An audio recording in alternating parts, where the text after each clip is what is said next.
retort. I'm not worried, I'll follow reward. You pop my head open like a gun. Pop his head open like a gun.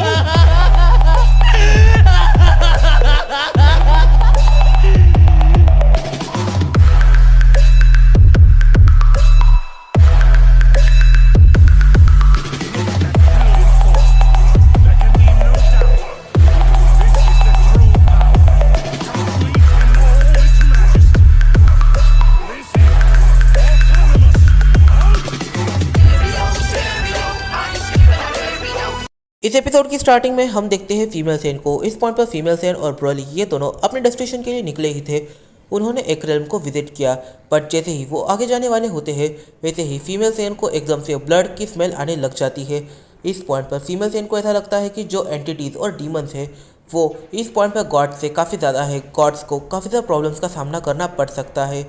और यहाँ पर अगर Broly उस battle में जाता है तो फिर हो सकता है ब्रोली उस बैटल में काफ़ी सारी नई चीज़ें करे और इससे गॉड्स का तो प्रॉफिट ही होगा। इस पॉइंट पर फीमेल सेन ब्रोली से कहती है कि अगर आप मेरे साथ जर्नी करोगे तो फिर इससे ना मेरा प्रॉफिट होगा ना आपका प्रॉफिट होगा, और यहाँ पर गॉड्स का भी कोई प्रॉफिट नहीं होने वाला है। पर अगर आप उनकी बैटल में जाते हैं तो फिर गॉड्स का प्रॉफिट ज़रूर से होगा और मैं अकेले ट्रैवल कर ही लूँगी, मेरे पास वैसे भी क्यूब है। इस पॉइंट पर ब्रोली जैसे ही फीमेल सेन की बातें सुनता है, ब्रोली फीमेल सेन से कहता है पर तुम खुद का ध्यान रख तो लोगी ना। जैसे ही फीमेल सेन हाँ में जवाब देती है, ब्रोली एकदम से निकल जाता है बैटलफील्ड की तरफ। जैसे जैसे ब्रोली बैटलफील्ड के करीब पहुंचते जा रहा था, वैसे तो ब्रोली काफ़ी लंबा ट्रैवल करता है, पर जैसे जैसे वो बैटलफील्ड के करीब पहुंचते जा रहा था उसे भी ब्लड की स्मेल आना स्टार्ट हो जाती है। ये बैटल काफ़ी ज़्यादा डेडली बन रही थी। इस पॉइंट पर बैटलफील्ड पर इतने ज़्यादा गॉड नहीं थे, पर गॉड से काफ़ी ज़्यादा डीमंस थे। इस पॉइंट पर गोकू और वेजिटा ये दोनों मिलकर एक डीमन से बैटल कर रहे थे। वैसे तो गोकू और वेजिटा ये अपनी स्ट्रॉन्गेस्ट ट्रांसफॉर्मेशंस के अंदर नहीं है, पर फिर बैटल के दौरान इन्हें प्रॉब्लम का सामना करना पड़ रहा था। इस पॉइंट पर ये जो डीमन है वो गोकू और वेजिटा इन दोनों से ही कहता है मानना पड़ेगा तुम दोनों काफ़ी ज़्यादा वीक हो, तुम्हें तो मैं अपने एक हाथ से हरा सकता हूँ। जैसे ही गोकू वेजिटा अपनी पूरी पावर में जाकर उसके ऊपर अटैक करे उससे पहले वहाँ पर काफ़ी वियर्ड चीज़ होती है। तभी ब्रोली अपनी super Sen God four transformation में गोकू वेजिटा के सामने आता है और उस डीमन के सामने एकदम खड़े हो जाता है। इस पॉइंट पर गोकू और वेजिटा ये दोनों ही ब्रोली के वहाँ पर आने से काफ़ी ज़्यादा शॉक ज़रूर थे, पर काफ़ी ज़्यादा खुश भी थे। इस पॉइंट पर जो ब्रोली है वो गोकू वेजिटा से कहता है वैसे इसे मैं अकेले ही हैंडल कर लूँगा, तुम दोनों को जाकर अब निपटना चाहिए बाकी डीमन से और गॉड ऑफ डिस्ट्रक्शन का साथ देना चाहिए। गॉड ऑफ डिस्ट्रक्शन काफ़ी बुरा पिट रहे हैं। इस पॉइंट पर वो जो डीमन है वो ब्रोली की तरफ देखता है और ब्रोली से कहता है वैसे तुम उन गधों जितने वीक तो बिल्कुल भी नहीं हो, पर तुम्हें वाकई में लगता है तुम मुझे 1v1 बैटल में हरा सकते हो। देखो ज़रा अपने आप को देखो, तुम किसी एंजल के लेवल पर भी नहीं हो। और यहाँ पर ये डीमन ब्रोली के ऊपर अटैक करने की कोशिश करता है और एक काफ़ी पावरफुल पंच ब्रोली के चेस्ट में मारता है। इस पॉइंट पर वो डीमन ब्रोली के ठीक चेस्ट पे अटैक करता है और जब वो ब्रोली के चेस्ट पर एकदम काफ़ी पावरफुल सा पंच मारता है तब उस पंच से ब्रोली को कोई भी फर्क नहीं पड़ता। ब्रोली अपने यहाँ पर एकदम सीधा खड़ा था, पर वो जो डीमन है वो एकदम से पीछे आ जाता है। वो ब्रोली की तरफ देखता है। इस पॉइंट पर वो डीमन ब्रोली के ऊपर काफ़ी सारे अटैक्स करने लग जाता है, काफ़ी सारे पंचेस से, काफ़ी सारे किक से, इवन तो वो वेपन्स को भी यूज़ करता है। पर वेपन्स, पंचेस, किक्स ये ब्रोली का कुछ भी नहीं बिगाड़ पा रहे थे। इस पॉइंट पर वो डीमन काफ़ी ज़्यादा शॉक हो जाता है। फिर वो डीमन ब्रोली की तरफ देखता है और कहता है मैं नहीं जानता तुम कौन हो, तुम किस मिट्टी से बने हो, पर हाँ पर मैं तुम्हें इस चीज़ को बता दूँ कि ये मेरी फाइनल ट्रांसफॉर्मेशन नहीं है। मेरे पास और एक ट्रांसफॉर्मेशन है जिस ट्रांसफॉर्मेशन में मैं तुम्हें डिफीट कर सकता हूँ। उस ट्रांसफॉर्मेशन में तुम मेरे सामने कुछ भी नहीं रहोगे।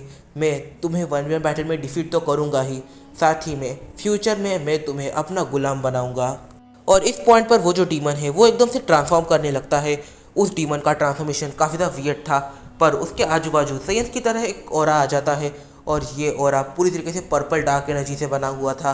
यहाँ पर ब्रोली इस ऑरा को काफ़ी अच्छे से देख पा रहा था, पर उसके अंदर जो वो डीमन है ब्रोली उसे नहीं देख पा रहा था। इस पॉइंट पर जैसे ही वो अपना ट्रांसफॉर्मेशन रिचुअल को एकदम से रोक देता है तब हम देखते हैं उसकी बॉडी काफ़ी ज़्यादा छोटी हो चुकी है और यहाँ पर उसका शेप किसी बच्चे की तरह हो चुका है। यहाँ पर हमें वो कोई एडल्ट ना दिखकर एक बच्चे के फॉर्म में देखने को मिलता है। इस पॉइंट पर ये जो डीमन है वो ब्रोली से कहता है तो ये है मेरी फाइनल ट्रांसफॉर्मेशन।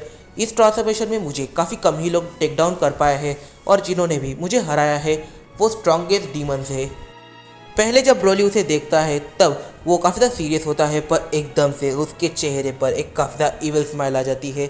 इस पॉइंट पर जो ब्रोली है वो काफ़ी अच्छे से जानता है कि ये जो डीमन है ये ब्रोली को चाह कर भी टेक डाउन नहीं कर सकता। ये जो डीमन है ये ब्रोली के सामने काफ़ी ज़्यादा वीक है। इस पॉइंट पर ब्रोली उससे कहता है, क्या तुम कंफर्म हो कि तुम इस ट्रांसफॉर्मेशन में मुझे हरा सकते हो? इस पॉइंट पर ब्रोली उस डीमन से बात कर ही रहा था कि ब्रोली के पीछे से एक डीमन उस पर अटैक करने की कोशिश करती है अपनी वेपन की मदद से। इस पॉइंट पर ये जो डीमन है ये डीमन अपने फ्रेंड डीमन का साथ देने के बारे में सोच रही है और वो ऐसा ट्राई भी करती है। और फिर केल एकदम से अपनी बेस ट्रांसफॉर्मेशन में ही उस डीमन के ऊपर पूरी तरीके से अटैक कर देती है और इस अटैक की वजह से वो जो डीमन है वो एक साइड जाकर गिरती है। यहाँ पर जो केल है वो एकदम से चिल्लाती है कि मेरे मास्टर से दूर रहो। इस पॉइंट पर जो केल है वो हमें काफ़ी ज़्यादा डिफरेंट देखने को मिलती है। उसकी आंखों के प्यूपल ऑलमोस्ट गायब होने वाले थे। इस पॉइंट पर केल अपनी सुपर सैयन 3 ट्रांसफॉर्मेशन में चली जाती है। जैसे ही केल अपनी सुपर सैयन 3 ट्रांसफॉर्मेशन में चली जाती है वो उस डीमन के एकदम से इक्वल में आने लग जाती है। इन दोनों की ही बैटल स्टार्ट हो जाती है और दूसरे साइड ब्रोली ने उस डीमन को इस हद तक डैमेज कर दिया है कि अब वो डीमन ठीक से खड़े भी नहीं हो पा रहा। इस पॉइंट पर ब्रोली उसे काफ़ी ज़्यादा पंचेस मार रहा था, किक्स मार रहा था और की अटैक उस पर कर रहा था। एक पॉइंट ऐसा आ जाता है जब उस डीमन की डेथ हो जाती है। फिर सीन शिफ्ट होता है गोकू और वेजिटा के ऊपर। हम देखते हैं गोकू वेजिटा अपनी अल्ट्रा इंस्टेंट और अल्ट्रा एगो इन 2 ट्रांसफॉर्मेशन में होते हैं। वो धीरे धीरे कर पावर अप कर रहे थे। इस पॉइंट पर उनकी पावर्स बढ़ती जा रही थी और फिर ये दोनों ही पावर अप कर उनकी मैक्स ट्रांसफॉर्मेशन में चले जाते हैं।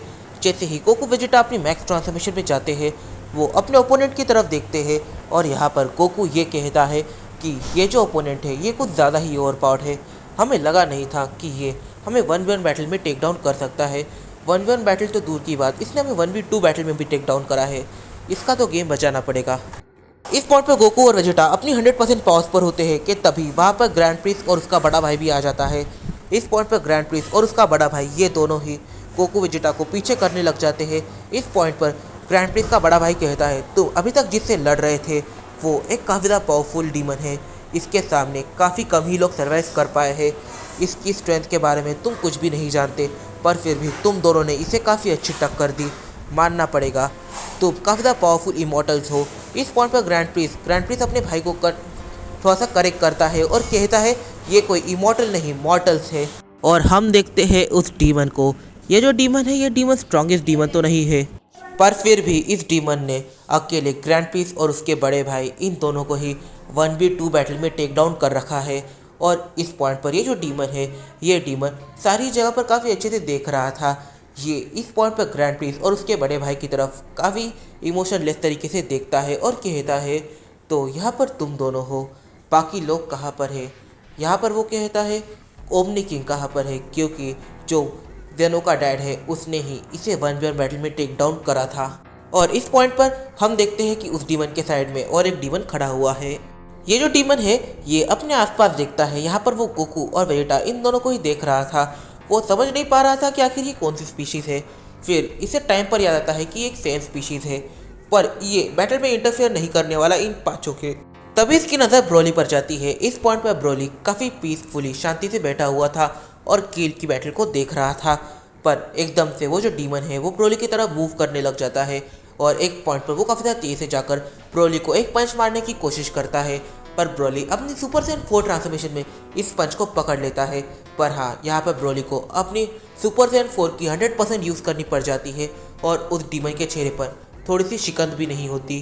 वो डीमन एकदम से पीछे हो जाता है और वो ब्रोली से सवाल करता है, क्या तुम अकुमो हो? इस पॉइंट पर जो ब्रोली है वो अपने आप को थोड़ा सा संभालता है और कहता है, वैसे मैं लॉर्ड अकुमो से कभी मिला नहीं, पर हाँ मैं उनका काफ़ी बड़ा फ़ैन हूँ। दुनिया को तबाही से बचाने के लिए, सभी लोगों को एक साथ लाने के लिए और तुम्हारे मज़े को किरकिरा करने आ चुका हूँ मैं, रेक्स वाइटी। इस पॉइंट पर इस वीडियो में काफ़ी पैसा निकल के आते हैं। सबसे पहले होता है यहाँ पर ये निकल के आता है आखिर ब्रोली लॉर्ड अकुमो को कैसे जानता है और आखिर जो वो पैरासाइट है जिसने ब्रोली की बॉडी पर कंट्रोल किया था, अब उसके साथ क्या होने वाला है? क्या सुपर सैयन गॉड ने उसे उसके माइंड में पकड़ के रखा है? और यहाँ पर जो ब्रोली है उसकी पावर क्या होगी और उसके माइंड में ट्रेनिंग करी है तो फिर उसकी माइंड ट्रेनिंग किस तरीके से आगे बढ़ी होगी? इस पॉइंट पर इस वीडियो में काफ़ी फैस निकल के आते, तो इस फैस को हम जानिए अपने आने वाले कुछ शूटर्स में। तब तक के लिए बाय बाय। और यहाँ पर जो हमें कैरेक्टर्स देखने को मिल रहे हैं ये गोकू वेजिटा इन दोनों से भी काफ़ी ज़्यादा पावरफुल है, तो फिर गोकू और वेजिटा ये लोग पावर्स को कैसे गेन करेंगे? तो इस पॉइंट पर इस वीडियो में काफ़ी फैस निकल के आते, तो इस फैस को हम जानिए अपने आने वाले कुछ शूटर्स में। तब तक के लिए बाय बाय।